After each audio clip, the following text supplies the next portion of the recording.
This is Optimal Startup Daily, episode 496. Spam, How to Not End Up in Spam, by Chalene Johnson of ChaleneJohnson.com. And I am Dan, I am your host and your narrator, reading to you every single day right here to help you optimize your business life. And today's post comes from Chalene Johnson, who I'll tell you a little bit more about after the post. So let's get right to it now as we optimize your life. Spam, How to Not End Up in Spam, by Chalene Johnson of ChaleneJohnson.com. The dreaded spam folder. Trust me, I know all about the spam folder. Our business has gone through a few personal nightmares with this. Not to mention, Brett and I together coach so many entrepreneurs who are in network marketing organizations. A lot of them got hit hard because email service providers they worked with suddenly made a blanket rule that they were no longer going to provide service to anyone who was in a network marketing organization. Listen, it's getting tougher and tougher not to end up in a spam folder. Why? Most people know that if it's an email we need from a friend, etc., we can just filter for it and find it.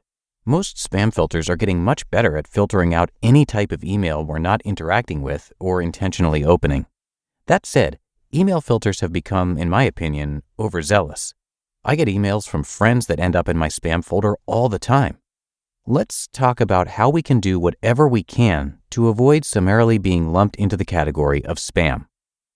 Number 1, avoid using the terms that are simply not going to appear in a friend's email. In other words, these are phrases that email filters have identified as being associated with spam or sales-related emails, like click here, buy now, this is going away, expiration, just a couple of hours left.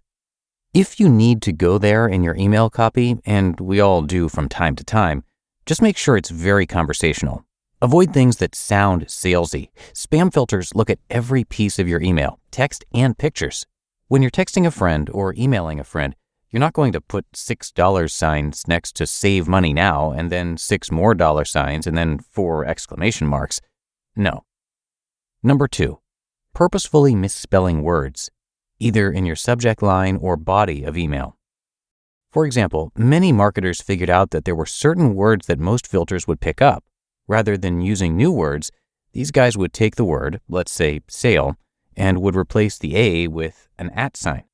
The filters are very sophisticated now and they pick up on stuff like that. Number 3, avoid sending messages with one big image. This is a really common practice.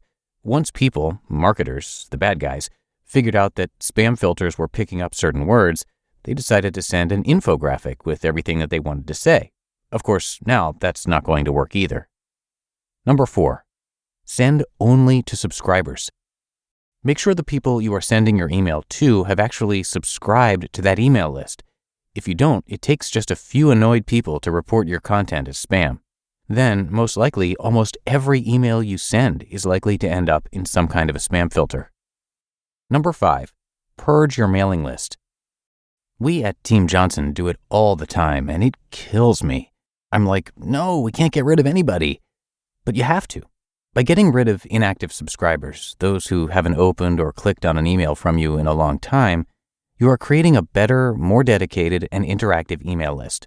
In addition, your email provider can tell what percentage of your emails are being opened. If somebody reports your email as being spam, it's very likely that your provider will run the ratio of your open rate, so really honing in on your active subscribers is key. Number 6, stay on course with your brand.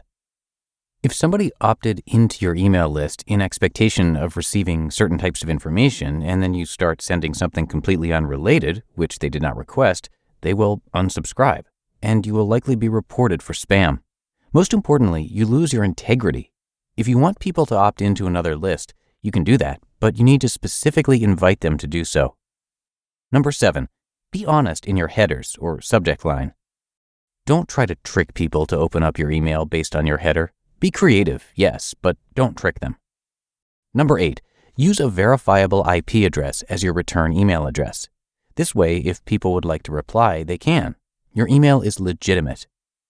Number 9, don't include a disclaimer that your email isn't spam. This is ironically funny because if you include some sort of disclaimer that your email is not spam, it's kind of a red flag that your email probably is spam.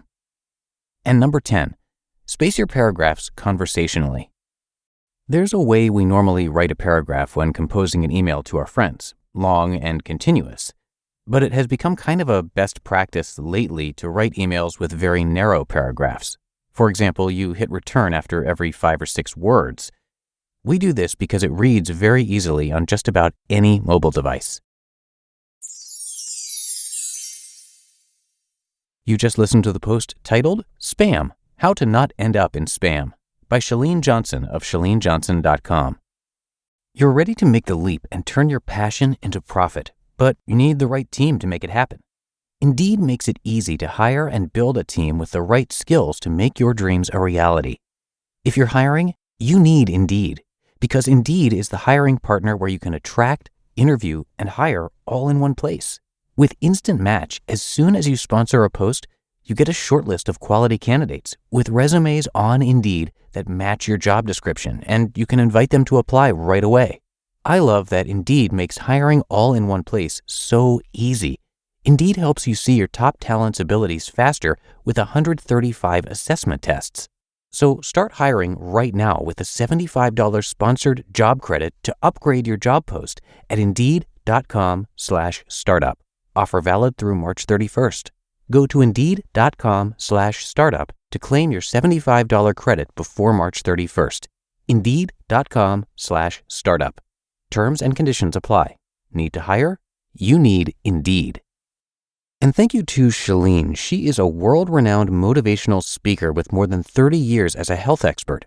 She's a New York Times best-selling author, a health and lifestyle expert, and a top health podcaster with over 20 million downloads of her show, The Chalene Show. She, along with her husband, have trained tens of thousands of fitness professionals and consulted with the world's largest health club chains. She has sold millions of fitness videos now, and she actually holds the Guinness Book of World Record for having starred in the most fitness videos. And on the business side of things, she's created a variety of personal and business development programs that are worth checking out. Come by ChaleneJohnson.com to see all of that, and you can find that linked in this episode's description. But that wraps up another edition of Optimal Startup Daily. Hope you enjoyed the post from Chalene and that you're having a great day. And I will be back again with you tomorrow, where your optimal life awaits.